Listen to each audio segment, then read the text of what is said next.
the number of women, when they first start coming in to see me, who say, oh, I mean, you must see so many worse people than me. This is, I don't have real problems. And I'm sitting there listening, thinking, you really do. Yeah. And we don't allow ourselves to kind of see what we're going through as something that is valid, I think. I think we're taught to put everybody else before ourselves. And obviously I say this in the book, it almost kicks in before we're born. Our job, our role is laid out to us and made very clear. So as soon as we come into the world, we know exactly how to behave. We know exactly what is expected of us, and we perform. We do it. And the reason we do it, I think, is because we are aware of how unsafe we are if we don't. Welcome to the 51%, the podcast where we cut through the noise and get back to basics when it comes to women's health. Through expert insights and powerful personal stories, we help you tune in to what really matters. Your body, your well-being, your life. No one-size-fits-all advice, just real conversations to help you understand your health on your own terms. But before we dive in, I have a quick favour to ask. Please hit subscribe and join the 51% community on our website. It's free and it helps us grow, reach more women and create events that really speak to the health and wealth challenges we all face. And finally, just so you know, everything shared on this podcast is for information only. It's not medical or financial advice, and always speak to a qualified expert for support. Jennifer, welcome to the podcast. It's great to have you on. I'm really excited about this conversation because, of course, I have read your book, Women Are Angry. And also, I know about your podcast, Women Are Mad. Yes. So can you please introduce yourself and talk about your journey from what you're doing to what you're doing now, and also why you wrote that book? Okay, so my name is Jennifer Cox. I'm a psychotherapist and author and co-host of the Women Are Mad podcast, as you say. So I probably about 6 years ago started to really recognize something brewing in my patients, in my female patients, that I at the time didn't understand, couldn't really find a meaning for. And it was really only during the pandemic. I mean, when was that? It was probably about then, wasn't it? Time-wise. I started to recognize much more clearly what these feelings were. And really the first way in was because I recognized them in myself. Yeah. And I saw that even in myself, there were kind of symptoms forming that weren't anything that didn't look like anger. But because I knew what I was feeling, I could be really convinced that that's what it was and treat it like that, again, in myself initially. And that's when I started to think, well, okay, so what about all these symptoms that all of these diverse, very, very different women are coming forward with? Could there be something similar going on underneath?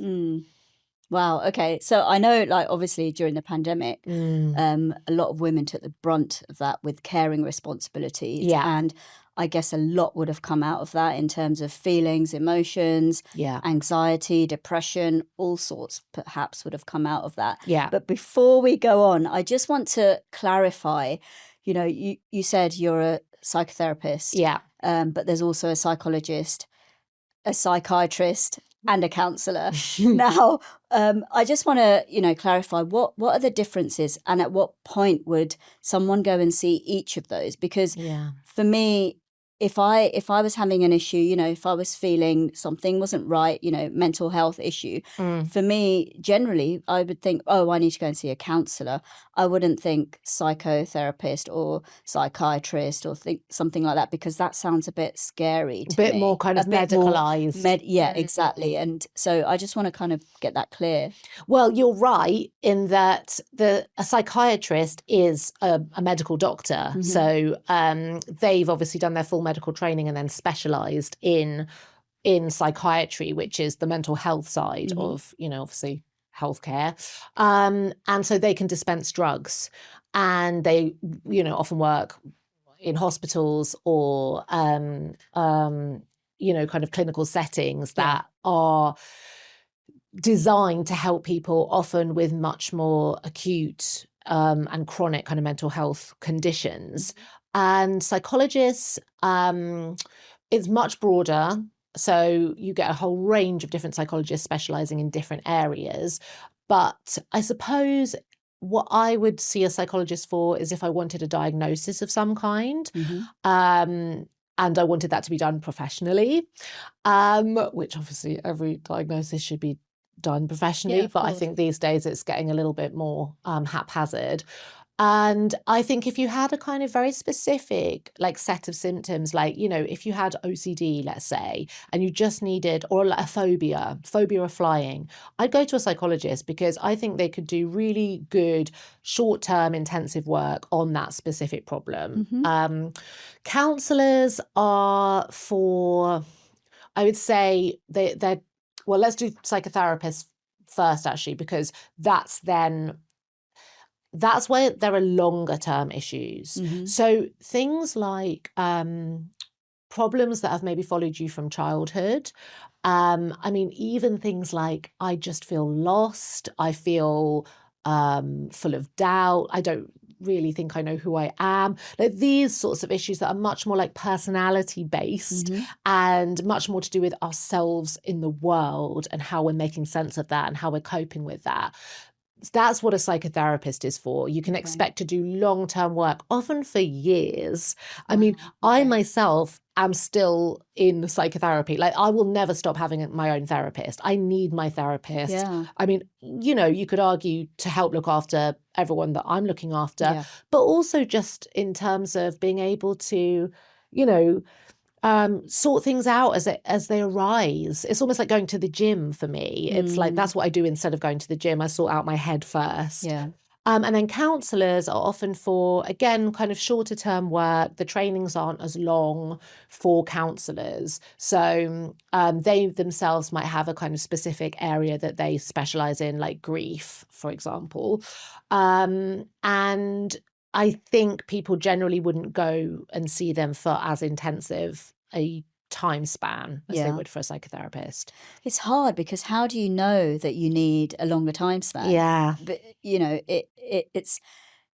it's almost like you need to go and see someone first to assess whether actually, I would hope if I went to see a counsellor and they thought actually perhaps you need to see a psychotherapist, they would say that. Yeah, I'd hope so too. But I don't know if that actually happens, to be honest. I'm not sure. These days, I think the whole kind of system around mental health is it's in such a state of strain, and the NHS is very poorly equipped. And I think the whole model of mental health care at a kind of state level is a bit flawed because it's set up to cope with problems when they've gotten so extreme that there's nowhere else to turn. Whereas what I think is better in general for people is to get, I think, really care and support from whenever they start to need it, from as young as that might be, appropriate levels, not maybe anything too intensive, but just somewhere they can go and talk.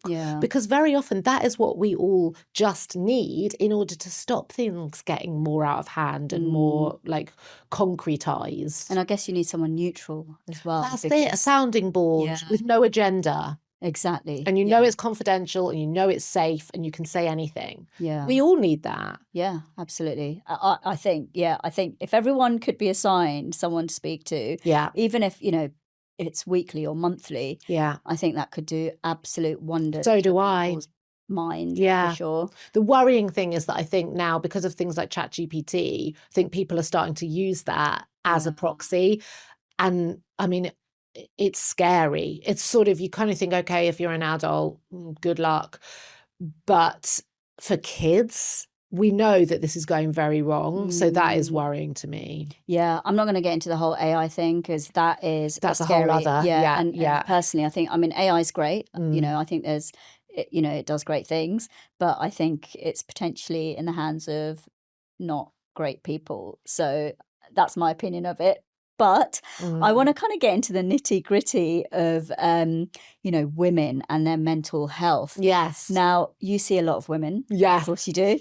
Have you noticed a rise in women's mental health issues, or is it something that women are just coming forward with issues? Yeah, it's funny because I would say it's a combination of women getting more emboldened to come forward with their issues and feeling like it's much more okay to talk about things. But I do think there is something going very badly wrong for us in general. And that is obviously why that was really the root of why I needed to set something up at a larger level than I can just offer in a clinic. Yeah. I can see that there is such a need for, as you say, weekly support, but it's very difficult to be able to kind of get out and give that to people who maybe can't afford it and also don't have time, And then, as you say, also for people who maybe wouldn't think that they almost deserved it. Yeah. I mean, the number of women, when they first start coming in to see me, who say, "Oh, I mean, you must see so many worse people than me. Gosh. This is I don't have real problems." And I'm sitting there listening, thinking, "Yes, you do. Oh, dear. You really do." Yeah. And we don't allow ourselves to kind of see what we're going through as something that is valid, I think. I guess a lot of people think, women think that, okay, if you've come from some sort of privilege, and I don't mean, when I say privilege, I don't mean, ultra wealthy or anything like that. Privilege can be lots of things on different scales, right, to that person. Yeah. But if you've come from some sort of privilege, you might think, oh, I don't really deserve this. I should be grateful for my house and that I've got, I'm able to have good, healthy meals. I can provide clothes for myself and my family, and my kids are able to go to school and things like that. So I should be grateful. So surely I shouldn't have any problems. Yes. Right? And that is what I have to say, like, that is the kind of narrative that is on repeat for most women that I have ever worked with. When I work with men, I don't see that. I don't see that repeated as often. Yeah. It's true. There is a difference. Why do you think that is? Such a good question. I think as women, and this is obviously a broad generalization, but I think we're taught to put everybody else before ourselves. I think, and obviously I say this in the book, it almost kicks in before we're born.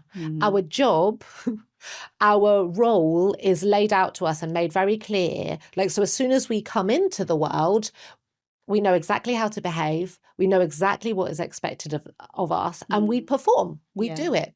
And the reason we do it, I think, is because we are aware of how unsafe we are if we don't. I think underlying all of this, let's say anger, is a feeling of fear. And I'm just not so sure men have that. And so they move around the world, potentially that means, in a slightly different way to us, where they're not having to think, oh, is that person okay? Is that person okay? Have I given them what they need? Are they taken care of?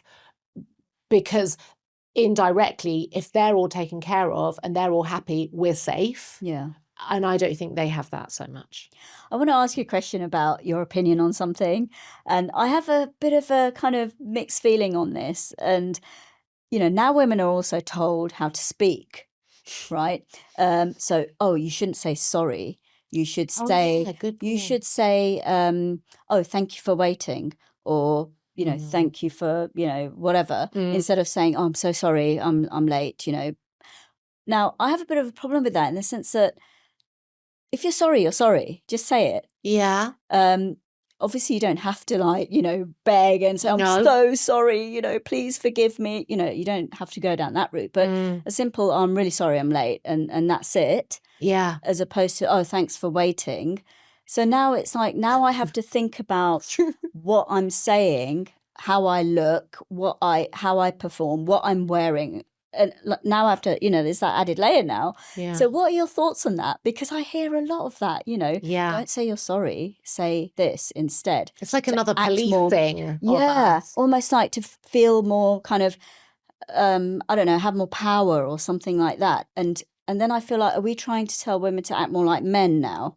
Yeah. Or, I mean, or maybe not. I don't know. No, I agree with you. I think you're right that it's another thing on our list ultimately Yeah. of what we have to think about and what we have to conform to.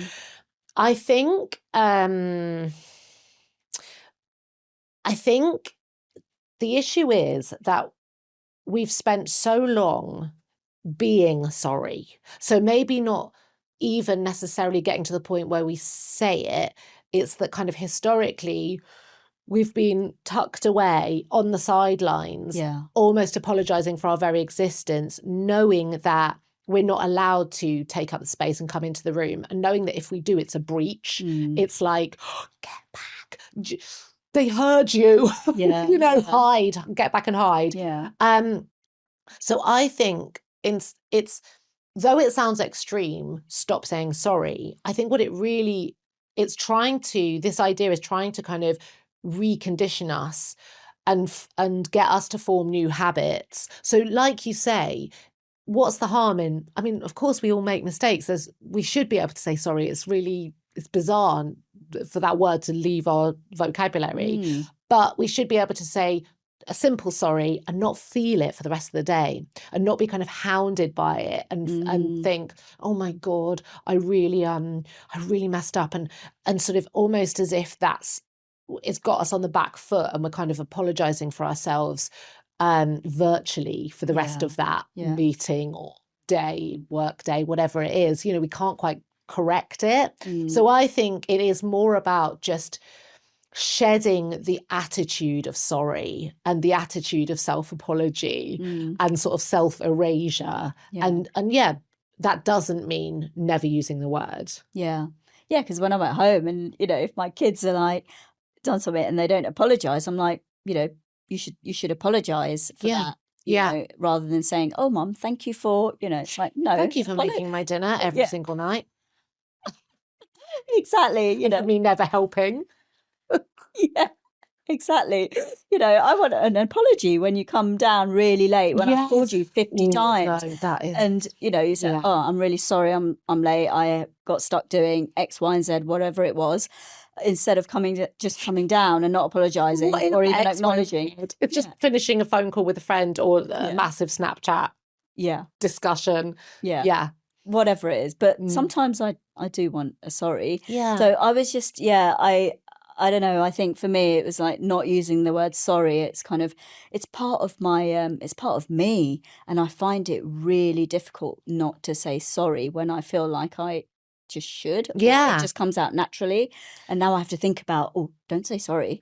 I wonder if, though, it has helped a bit for you in terms of, like, maybe there would have been times where you'd have just gone to naturally saying it, like a reflex, and it wasn't your fault. Like maybe you'd have ended up apologizing for other people, and in a way that's not great. That's not great for you, but it also lets them off the hook. So then I do think there is an issue of like how we've enabled monsters as women.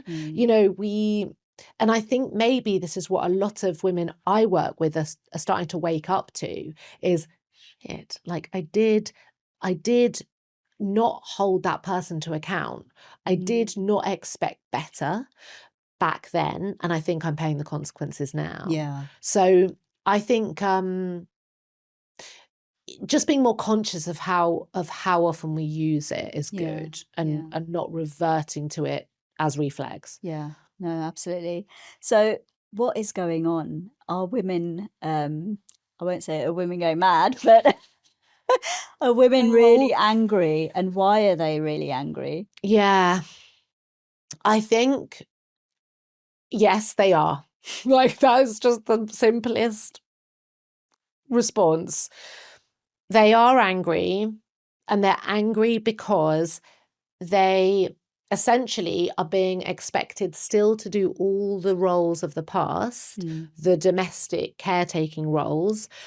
But this is obviously broad generalizing. Yeah. But this is what I'm kind of seeing in terms of the themes, is that they're also then expected to step up and really inhabit their careers and their professional lives. And it really is that kind of trope of not having it all but doing it all. Yeah. And I think there's already a sort of layer of what the hell happened? How did I sleepwalk into this situation? But I think what compounds it is that the men folk in our lives have opportunities to step up and lift some of that load for us. And in many cases, that's not happening. Yeah. So I think there's several things going on at once, and one of which being this enabling of monsters idea, which is that we just did it. We did it for so long, and so did our mothers and theirs, that there's never been a kind of break in the system where we've had to reevaluate and we've had to go en masse. So obviously this isn't true of all households. You know, many people do have really supportive partners that they can lean on. And I'm talking about, you know, obviously very kind of heteronormative arrangements here, because I think in same-sex setups, for example, it can look quite different to this, and the conversations can be a bit different. Again, not always, but sometimes. But I guess if we're talking about patterns and sort of more giant data sets, I think we can all kind of relate in some way to this very stuck conversation and the fact that it's having a huge impact on, as my book talks about, our health. Yeah, exactly. So this is impacting a lot of women's healthcare issues. Now, in what way have you seen it, you know, manifest? Because let's face it, women have been allowed to work. That's a recent thing. Like, you know, if we look historically, right, it's not a very new, you know, it's not a very old thing. Right, it's fairly new, but the system hasn't quite caught up with supporting women who do go out to work, because they're the, you know, only people that, you know, have children, and then they have to potentially take the time out to raise their children, and then end up being the carers of their children, then the carers of their parents, or perhaps even their in-laws. And then, you know, at some point you'll become the sandwich generation, and it's a lot. And then on top of that, you know, still performing the roles of, you know, cooking, cleaning, life admin, school admin, all sorts of admin, and I mean the list goes on. We I'm sure you do it. I definitely do it as well. So how is this coming out in women in terms of their health? My God. I mean, deep breath. Where to begin? Because the other thing I would add to that long list, of course, is how we're meant to also look a certain way. Oh, yeah. You know? Yeah. And so social media's made that 10 times worse, because before, you know, in my day, it was you'd pick up the magazines and you'd see women looking a certain way, you know. And that would be torture the models. enough. Yeah. And or perhaps in the newspaper, and, you know, just things like that. But now it's in your face constantly. Constantly. And you know, like we were saying earlier about all these different sort of supplements and treatments, and have you tried this, and have you done infrared, and have you taken this, and have you gone to this spa and done the things you're meant to do, and are you going to the gym enough? And it doesn't end. And again, I think we can see the clear differences in terms of a typical man's life and a typical woman's life, if it's possible to say that. But I kind of feel like it again, when you flatten it all out, it is possible. And I think so how it then impacts us at a health level is it begins with us not having a vocabulary to talk about our anger with. So again, if we're the nice little girls growing up who, you know, are polite and very well behaved and say what they know they're meant to say, there isn't really a sort of lexicon for being able to say, I'm furious, or I'm resentful, or I take great offense that you did this to me or expected this of me, or this isn't fair. Like, these words, I don't think were encouraged or really practiced by us. No. And so it means when we get to these later stages in our lives, we don't really have a kind of armor to deflect some of these requests and challenge some of them.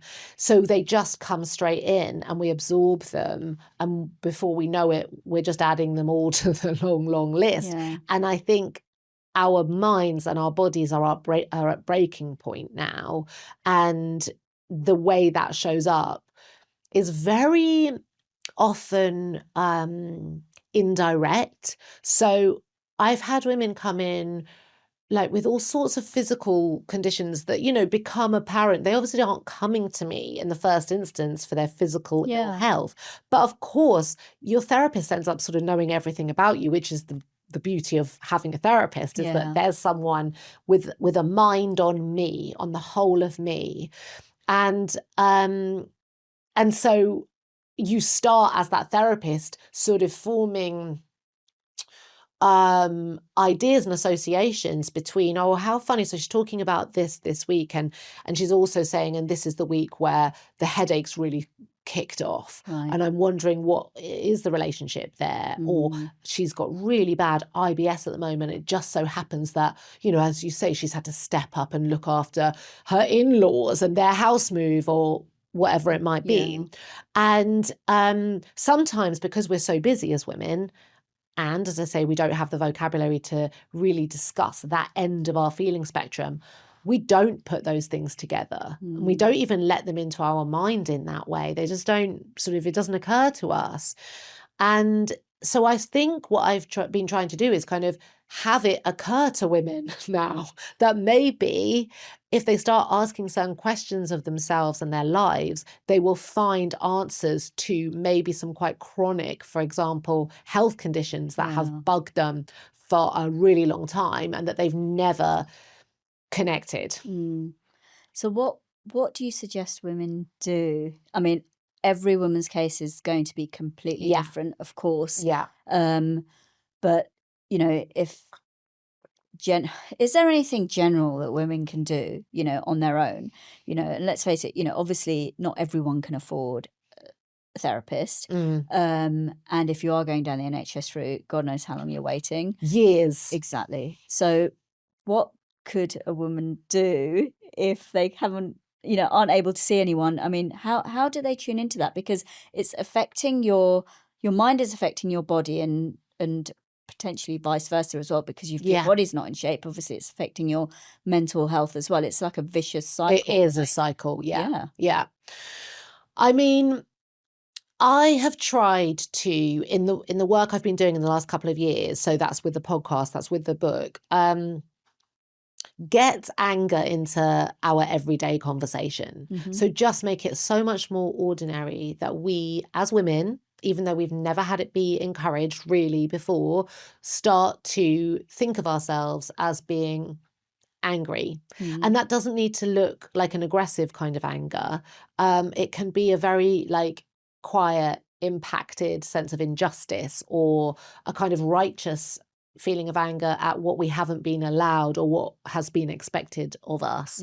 And I think once we start to put those, allow ourselves those feelings first off, really tune in and feel them as that. So separate them from all of the kind of previous assumptions that we had about those feelings, and maybe the way that we turned them into something else inside of us because it was easier to deal with like that. It's easier to take pills for headaches. It's easier, to kind of think of yourself as somebody with, I don't know, a bad back or terrible eczema, rather than someone who might actually be kind of at cellular level furious.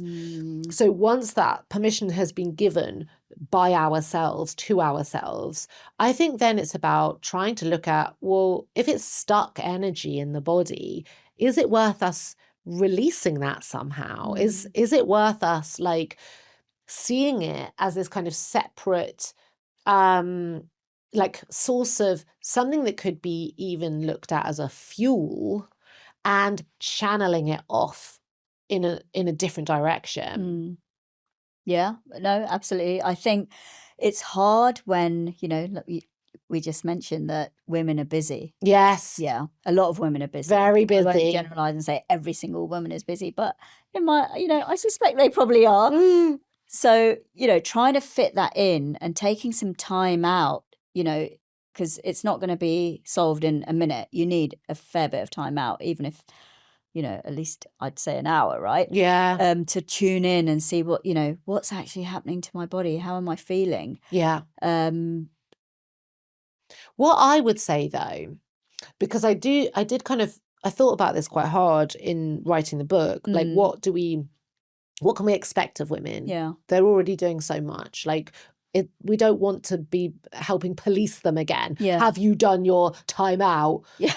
I mean, geez. So I think it's less about giving ourselves time. It's more about giving ourselves space. Yeah. And I think we can give ourselves that space internally in our own, like, just quiet internal experience. So maybe it's a case of like every hour we decide, okay, I'm just going to put down what I'm doing. I'm going to look away from the screen just for a couple of minutes, just take a few deep breaths, really like shut your eyes and really kind of feel what is going on inside at an emotional level. Because in that hour, if we've been at work and we've been answering emails and we've been, I don't know, like writing a report or something, so many different feelings will have come in. Like, we are constantly feeling.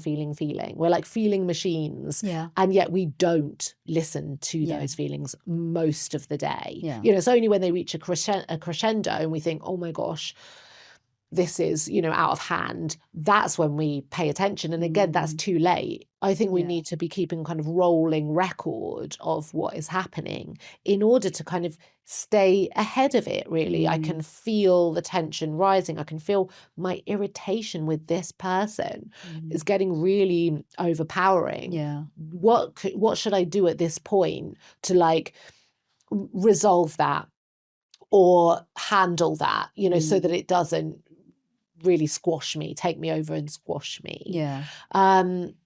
So I think it's, as I say, it's more of a kind of conveyor belt.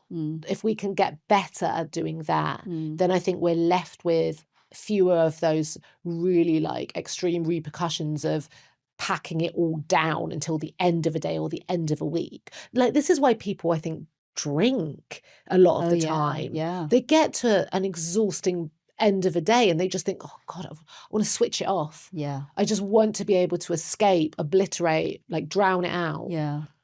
It's that call for, I need a glass of wine, or I need a glass of It's wine something. o'clock. It's wine o'clock. Yeah. All of these narratives, that it's so like, normal for people. And when you say that you're not drinking or you don't drink, it's like, either, are you on antibiotics or are you pregnant? No, those are the two options. Exactly. That's the only two options that you get. I mean, I've had it. I mean, of course I was pregnant, but it was a question, are you on antibiotics? Or, are you pregnant perhaps, and it's like, well, it's so rude, what if I just didn't want to drink? What they if wouldn't ask a man that.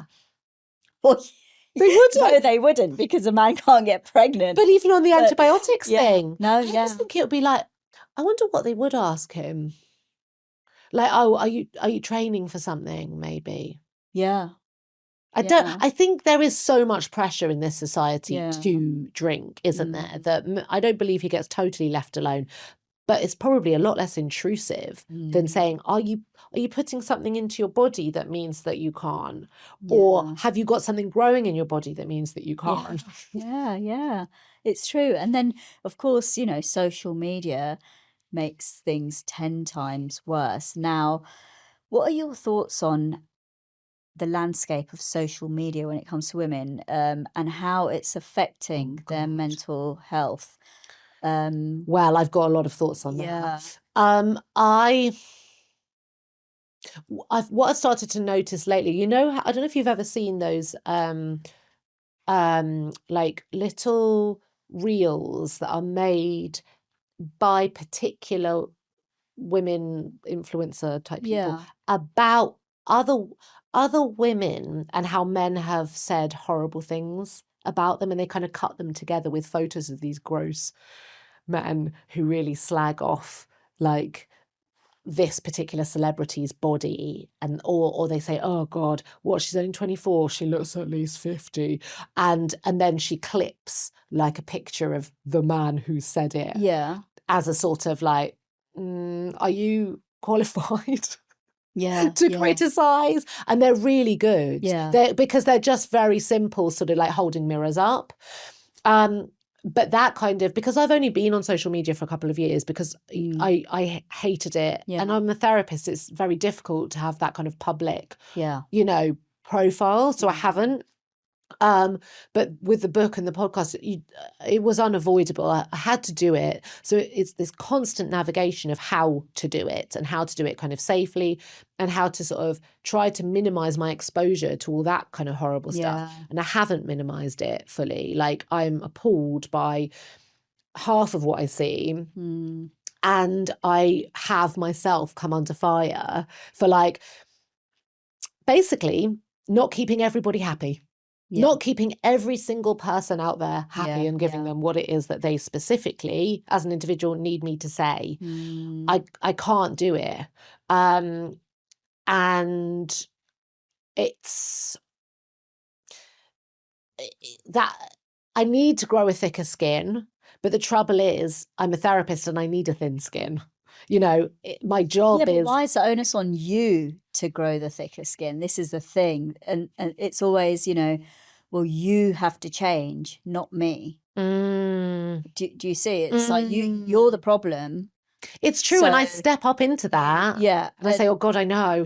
Sorry. I mean, we all do it. Exactly. We all do it, so it's almost like, I should change to please you. I mean, we're talking in social media terms, not, people, but I mean, people do it to people, right? They do. I think it's all part of the same thing. But I think social media has made it be a demand rather than a kind of suggestion or a request. Or have you thought about this? Like, of course, like, I'll engage with like lust about, people who are curious to see what I feel about a range of things. And I really want to have kind of broader conversations about, why did I don't know, not mention this, or what's my view on this, because I haven't yet said it. Haven't yet gotten around to saying it. Great, let's bring on those conversations. But don't attack me for something that you've perceived me to have missed out, or like not fully encapsulated, as if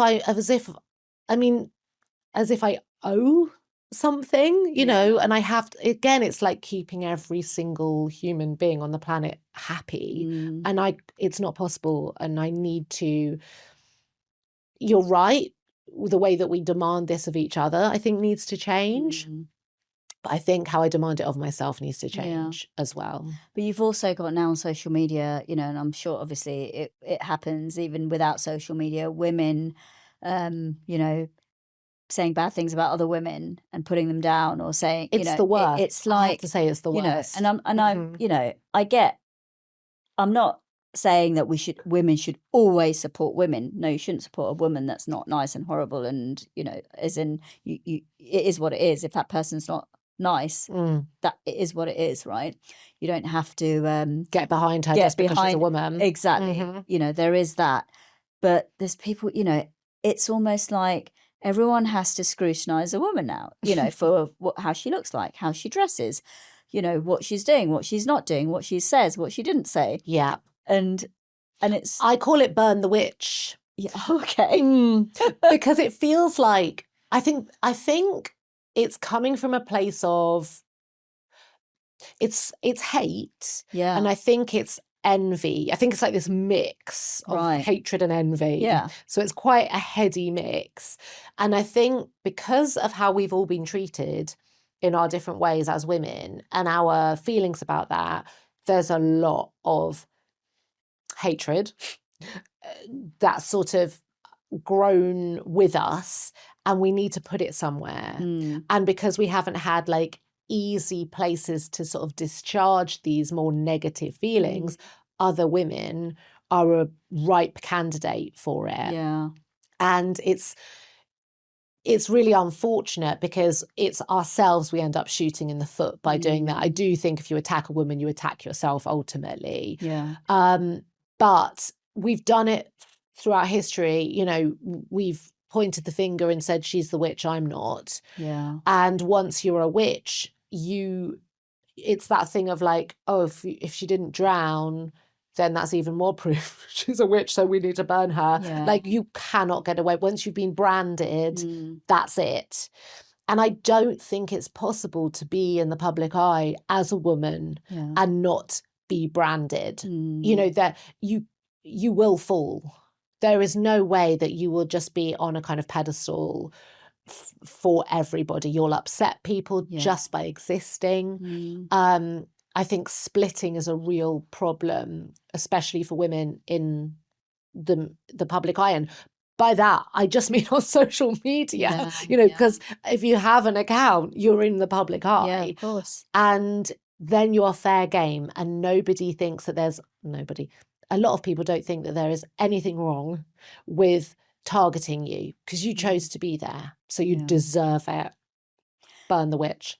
Talking of witches, Wicked, the two actresses, the lead actresses, they have been scrutinised heavily from women as well about their weight. Oh, yeah. Now, I mean, why? I mean, if that's what it's different. You know, actually, it's not even different. You know, I was saying it's different if they've gone from extremely large to extremely small. But then it's, why is that a problem? You know, why is it always a problem when a woman is thin or large or small or tall or whatever? It's always a bloody problem. But it's not a problem. I know, again, it's different. It is a kind of standard that women are held to. And again, it's as if they owe something. They owe an explanation. They owe an apology. You know, is that what we want? Do we want? I'm sorry. I'm too skinny for you. I'm sorry. I'm too thin for you. It's almost like they need to come out and say that, because there are. I mean, I've seen women on social media saying you owe us, calling them out, saying, "Oh, look at their body size, and you know that's not doing justice for people that don't look like them." It's like, for God's sakes, there's billions of people around the world that look so different. Should we all just be looking like, you know, what should we be looking like? Well, I don't know. Like, they need to tell us. Are they clear? Because the thing is, we know that whatever we then look like will upset them. Yeah. Because again, it's this point of, it's not about what you do and how you present and like what you choose to say. I think it's our very existence that is upsetting to people. And daring to put ourselves in their eyes. Yeah. They won't just decide, oh, okay, I'm going to look away because I don't like that being in my eyes. No, they will get very vicious and they will rain it down on you like a ton of bricks. Yeah. I know you've seen a lot of women, obviously, come through your doors. What's happening with their emotions, and that, you talk about anxiety, depression. What's happening with all of that? Well, I think it's this idea of how it's very inconvenient for a woman to start throwing her weight around within a household or within a workplace or within a kind of larger family unit and saying, no, I'm not doing this anymore. This doesn't work for me. And because if you think about how many women are carers, and not just of children, but then of, unpaid care for the elderly and ill. This government needs those women, needs that unpaid army of incredible women who just get up every day and do it, whatever's going on with their health, whatever's going on with their own difficult feelings. They just do it. And I think it would be really problematic if they decided, no, I can't do this anymore.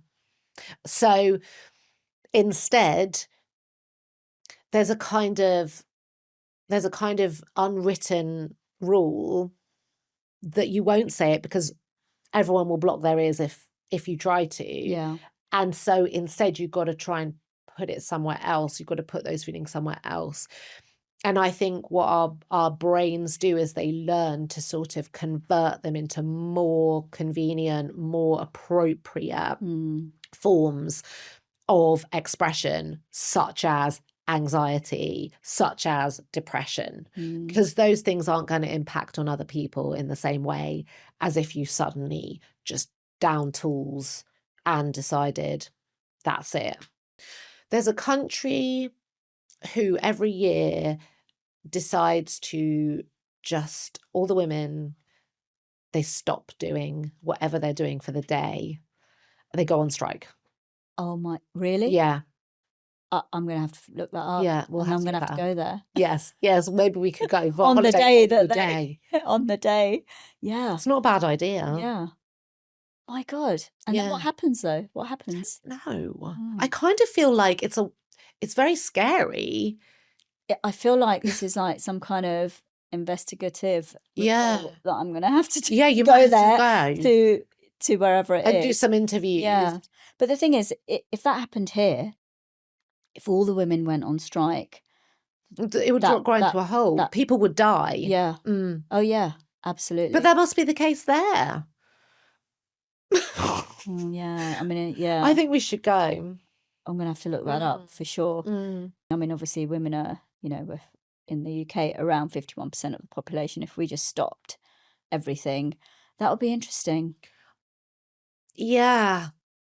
I just think it would look a bit like a disaster movie, like buses crashing into walls and like, hospitals sort of like trolleys just shooting off down corridors. Maybe it's an idea for a film too. Yes, maybe it is. Maybe it is. God. Jennifer, it has been absolutely amazing speaking to you about this. Done. I know. Carry on for 3 hours. Thank you so much. It's been great to have you on. Such a pleasure. Thank you very much for having me.